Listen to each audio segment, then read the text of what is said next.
Okay, we're back on. You were saying that your wife said. Okay, you were just telling me that your wife suggested Patricia Arquette. Yeah.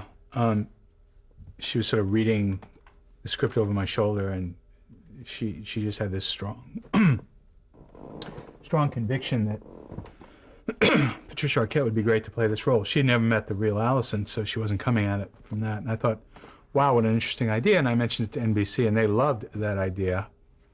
Privately, I thought it was unlikely that we'd get her because she, was somebody who worked almost exclusively in motion pictures.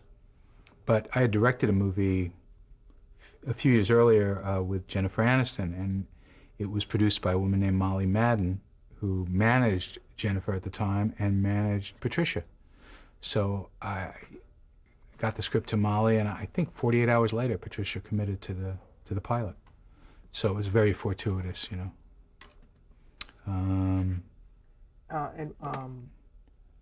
What do you think she brings to the role, Patricia Arquette?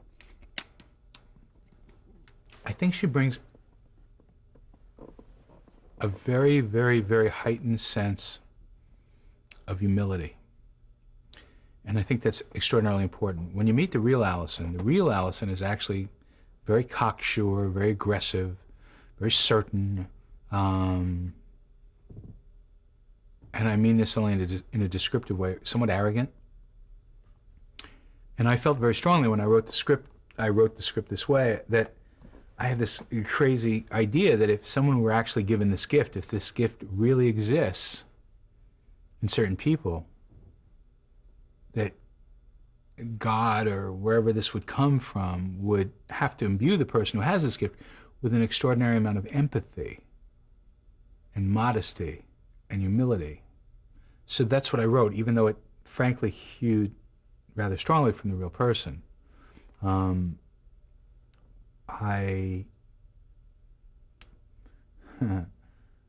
told Patricia when we were shooting the pilot, I said, if I had my way, we'd do 90% of the scenes with you and Joe, Jake Weber plays her husband, in your underwear with your hair messed up. I said, because frankly, that's how most married couples actually relate to each other.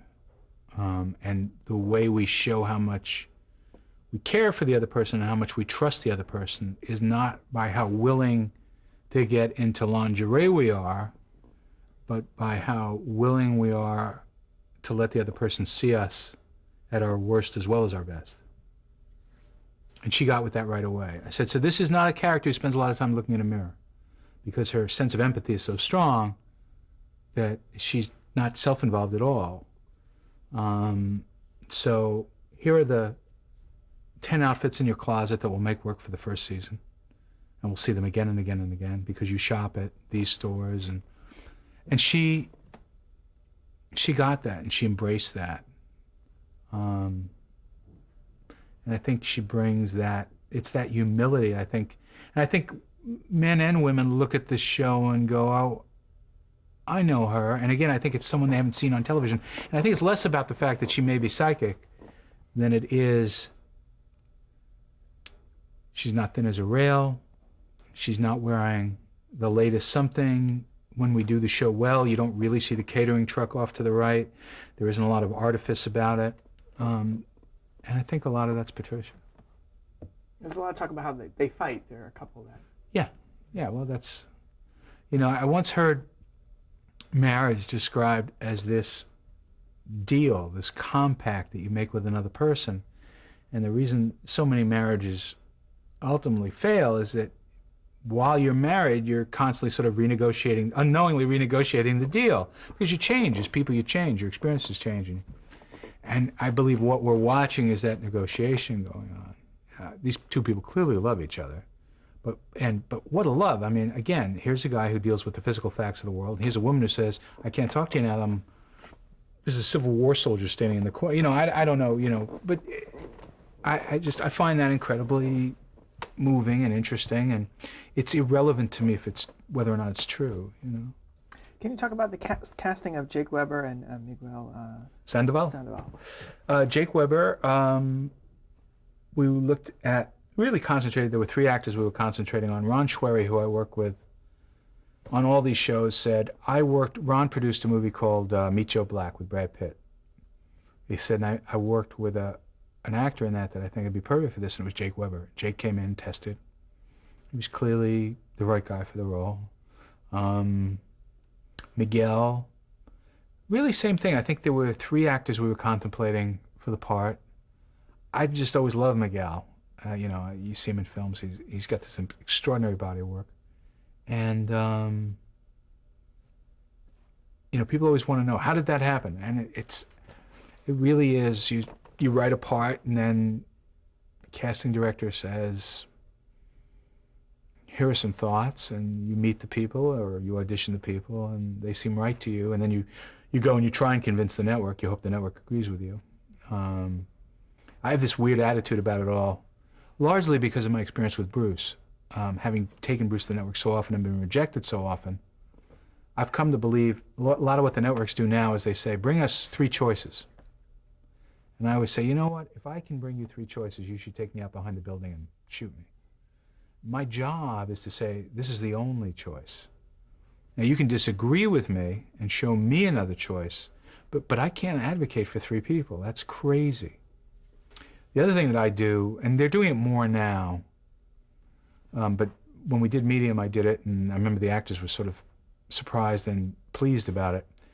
Heretofore, the way you brought people to the network was you literally brought the actor to the network, and the network, like at ABC, they had a little room that was like a theater, and people would sit in these seats, and the actor would come in, and they would give a performance. But film is a very intimate medium, and theater is not intimate. So it was always this odd experience, because you would want to explain to them, I know that guy made you laugh, or he amuses you, or you like him, but he's wrong for this part, and he hasn't shown you the things we need to make it. So when we did Medium, I said, I'm not bringing anyone to the network. I'll put them on film. And they were, And then they went through that experience, and they loved it.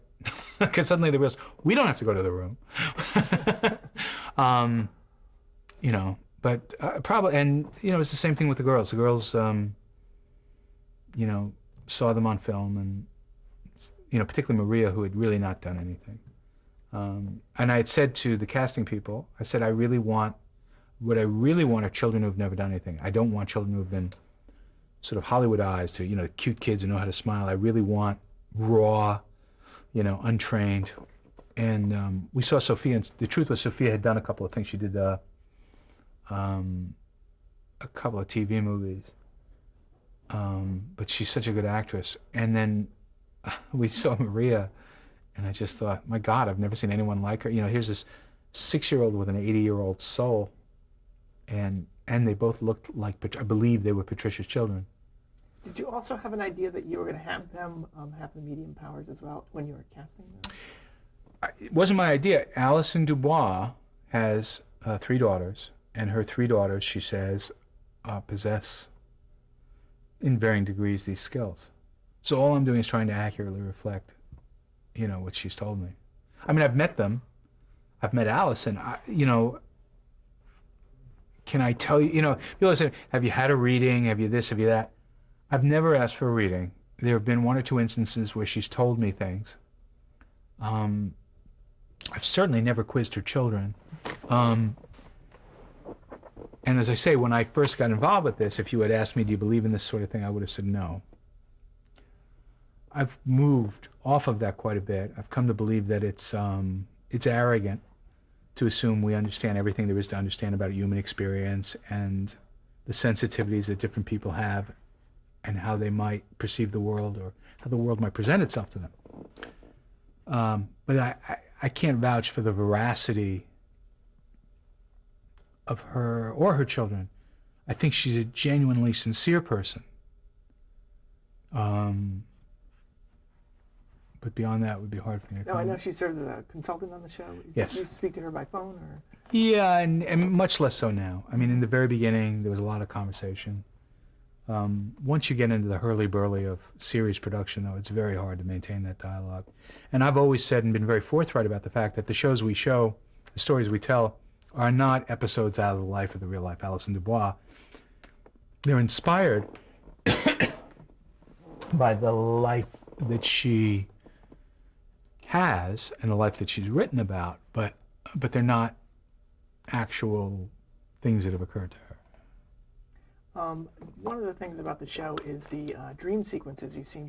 That seems to be an area of creativity for the show. Can you talk about the various ways you've shown them? Well, the first thing you have to talk about is the things that aren't dream sequences. And again, we made a really conscious decision, I did when I was directing the pilot. In order, we were making a show for 10 o'clock for adults. And here's your premise. There's this woman. She's a real woman. She's like a lot of women you probably see in your neighborhood, at church or in the supermarket or at school. She has 3 kids. And yes. She talks to dead people. She dreams the future, and she can read your mind. That's a pretty far out there premise for adults. So I thought, in order to make that work, we need to present everything as sort of unadorned as we can. No glitz. Every room you walk in, maybe the bed should be unmade. Maybe there should be piles of clothes on the floor. Maybe there should be anything that would reinforce the idea that this is real. The camera's handheld. The people, as I say, are dressed modestly. The kids behave gregariously the way kids do. In contrast to that, these dreams that she dreams are phantasmagoric. The color's vivid. And in fact, the dreams express themselves in different ways in different episodes and different idioms based on whatever the thing is. So the experience of the show is actually rather unassuming. You know, it whispers. And the analogy I always use with writers is because the show is very contemplative, not serene, but certainly it has a very deliberate pace. But if you remember the experience of sitting around a campfire when you were a kid and hearing a ghost story, it was that. It was very serene, it was very contemplative, and then somebody would go, boo! The boo only works in relief. In contrast, you didn't need that mic, right? In contrast to the things that surround it. So it's very rare on our show you don't see a ghost. There's no shimmers around anything. We don't do any of that. And while we do quite a bit of special effects work, it's what I call invisible special effects. It's not there for you to go, how'd they do that? It's there to make things happen that cost makes prohibitive and things like that. Putting people in places that you can't afford to go to the location, stuff like that. So that's a long answer to a short question. Okay. We didn't talk about the casting of Miguel Sandoval. Oh, yeah, no, again, Miguel came in. I think we had narrowed it down to 3 actors. Miguel came in, and I screen tested him, and, you know, I've always admired his work, and I was really tickled that he was willing to do a show, to commit to a show. And you know, it's been great. What about the main titles and the music? Those are my manias. When we set about to do the main title, I wanted to do something Saul Bassey, and I was very taken with those titles that he used to do for Preminger and Hitchcock in the 50s, and I thought this show lives there somewhere. So we came up with this ink blot motif, you know, which sort of symbolized the dreams, and at the same time it's mixed with kids' finger paints and all this other stuff. And I kept saying, who's the contemporary Bernard Herrmann? Because I wanted that sound for the score. And I guess the glib answer, when you really talk about contemporary Bernard Herrmann, is probably Danny Elfman, who scores a lot of Tim Burton's movies and things. But we actually found a cue in a movie. What movie? It's a Winona Ryder movie, Girl Interrupted. We found this piece of score, and it had this really haunting quality to it. And I used that, again, I used it as temporary music. And then literally phoned the composer and said, you know, I've been using this piece of music, and I said I'd be really interested in having you write something very similar for our show, for the theme. How did you get that sound? And he said that sound was created by, that piece of music was played by a group called the Glass Orchestra in Canada. And they literally play it on glass instruments. to me it was the sound of bones knocking together, which is why I liked it. I love doing title sequences, and obviously I love doing music for the show, so that's where that comes from. Now, Patricia Arquette won an Emmy. Yes, she her did. Role. What was your reaction to that, and what effect did it have on the show? I was thrilled, and I was surprised. I won't lie to you. I remember kind of going to her and going, "Okay, going to the Emmys, and this is great, but it's probably going to be what's her name from The Sopranos? Edie Falco." And Patricia won, which is great. I mean, I love Patricia, and I think she's an amazing actress, but we'd only done 16 episodes. We had just gotten there. It was inconceivable to me that we could win something so quickly. What did it do? What it always does for a show, it legitimizes the show. Ours is a peculiar show because when we did the pilot came out, it got reviewed. Tom Shales, who's, I think, probably the most influential, or certainly the most important television critic, wrote this glowing review. But a lot of people, frankly, looked at the show and went, "Oh, it's a show about a fortune teller," and kind of dismissed it. And you go, So we've always sort of fought that, I think, a little bit, that stigma. I think there's also a sense that it's a show for women and not necessarily a show for men. Although I think actually once men experience the show and come to the show, they go, "Oh," because it's really quite grisly and morbid, and I mean, it has a lot of things that one doesn't normally think of as women's fare, particularly. Is there censorship issues with the violence or the blood?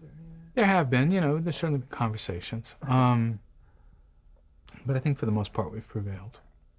I know, listening to the DVD commentary, that initially the show was done with 4 acts and then moved into this 5-act. Yeah. Can you talk a little bit about that? Writing for the show. We did the show with a teaser and 4 acts when we started, as all shows on NBC were. Literally one day, rather arbitrarily, we got a call. "All our shows now are going to have a teaser and 5 acts. You okay with that?" And I said, that changes things for us. And they said, "Well, what do you mean?" I said, "It means I have to come up with 5 exclamation points. I have to find 5 crescendos."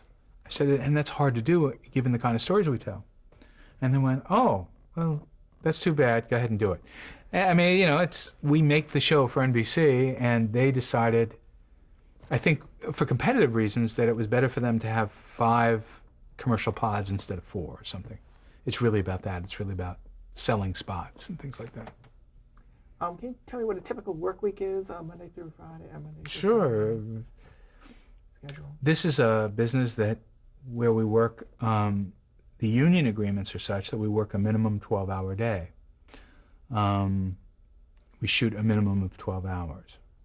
For someone like me, we start probably a month and a half before shooting starts. We start to literally write and all that kind of stuff, and we continue probably a month and a half after shooting stops.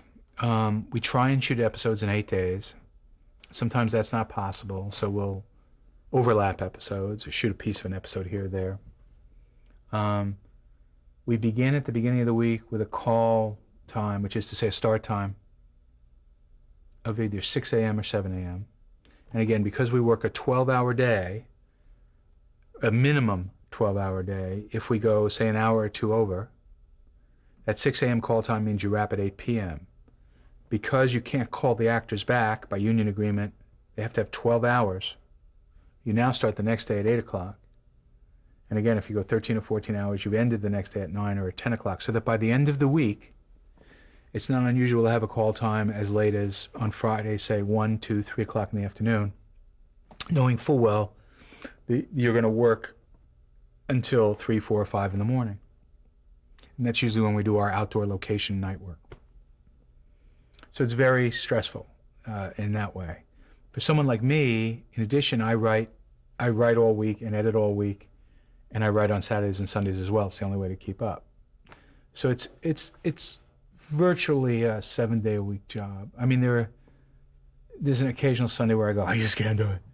But for the most part, it's a 7-day-a-week job. I don't know how to do it any other way. And because like I say, I do that. I cast, and then I I don't edit every show, I re-edit every show. And I'm kind of a maniac in the editing room. And then, pick the music, work with the composer. It's, it's a big chore. But it beats working at the Kmart, so... it is more of a sort of a standard show for you. How do you infuse your creativity into it to make it your own? See, I don't see it as a standard show. And you never know until years later you look at it and you go, that was pretty standard. But at the moment I don't see it that way. And again, I feel it's my obligation to startle people. So we try and come up with ideas and situations that will engage people. And I find the personal story of Alison Dubois and sort of the story of this marriage to really be the glue for me, the thing that consumes me. So. I know the 3D episode was kind of one of the most famous episodes so far in the run. I talk about how that came about. Yeah, it was me whoring out and trying to figure out how to get people who hadn't seen the show to sample the show, and particularly to get guys. So I thought, well, what would I see? What would I seek out? And if somebody said to me, hey, they're doing 3D, I'd say, I'll give that a shot. The sad part of that for me was when we actually got around to doing it and budgeting it, they would only give us enough money to do about 7 minutes of 3D. So I directed the 3D sequences, and we integrated them into the other parts of the show. The other thing was there was always a ceiling on how many people could watch the show based on how many glasses you could distribute. And all the sort of ideas I had for mass distribution, NBC nixed, because the people involved weren't sponsors. We wanted to make a deal with Amazon where we'd be in every Amazon box for the month of November, but Amazon isn't a sponsor. Then we came up with a situation where we'd be on the counter of all the Starbucks, but Starbucks isn't a sponsor. So we ended up cutting a deal with TV Guide, which was changing the format. They were going from being a small magazine to a large format magazine. And that was very successful for them. They sold more TV Guides than they've ever sold before. But for us, it put a ceiling still on the number of glasses. And the other thing, this is my fault, it was a 3D broadcast, but it was the first HD 3D broadcast. And while the quality of the broadcast varied from cable system to cable system or set to set based on what kind of antenna you had or whatever, in HD, it was unbelievable, and we never publicized that. And NBC has an HD, broadcast in HD. The effect was phenomenal in HD. So I always felt sort of badly about that. And as you said to me before we started this, I understand you're trying to do another one, and we are trying to do another one this year. But again, the economic logistics of it, and this one we want to do all 3D, the whole episode in 3D. So, but the economic logistics are pretty tricky, and hopefully we'll make them work. Oh, do you have favorite episodes so far of the ones that have aired? Or a few come to mind? Yeah, but I'm going to keep them to myself. Okay. Because we're the still. End of the run? Yeah, I think so. I think it's. I'm superstitious. Okay. There's a character, the Detective Lee Scanlon character. How did he come about? He came about because NBC said we want a police presence in the show. After we had done the pilot, we may have done an episode or two, and they said we want a detective, we want a police guy. And I was like, I need this like I need a hole in the head. But the good news is we found David Cubitt, and he's actually, I think, made a significant contribution to the show. I'm really pleased that he's part of the show. But it was not something that came about organically here. It was one of those things that happens sometimes on a show. I just want to mention a couple of things. I got some internet talk. The Memoirs of a Geisha plug that was sort of incorporated into the show. Is that something that you were asked to do, or how did that come about? Yeah. To be completely honest, we're a show made by Paramount Network Television, which is a subsidiary of CBS. And we appear on NBC. And what happens when you're a show made by one network, shown on another network, sometimes, is that your show is not promoted as aggressively as shows that are on a network that are made by that network.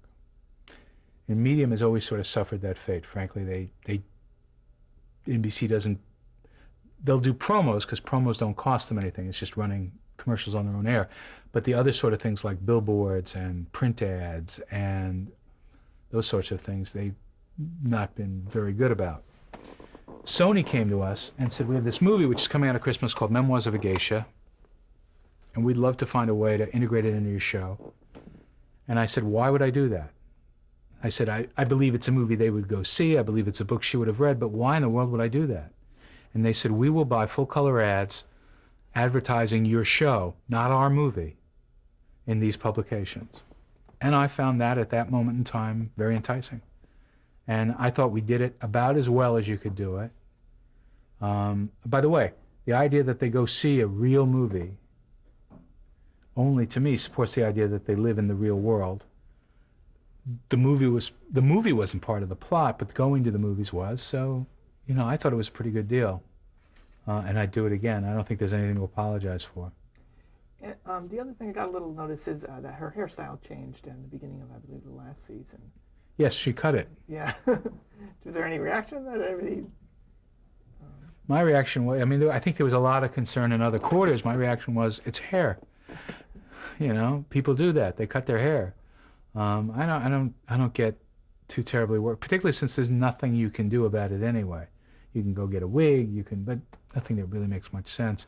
Patricia, in between seasons, got her hair cut. It was obviously important to her. She knew she was coming back and playing the role. God grant me the serenity. I control the things you can control and embrace the things you can't. Now, Kelsey, what is Kelsey Grammer's participation as a producer? Kelsey, as I say, was the one who really sort of found Alison Dubois, and along with Gary Hart, said maybe there's a show here. On a week-in, week-out basis, he really doesn't have any connection with the show. But he has a production company that, along with my production company, gets, I guess, credit for doing the show.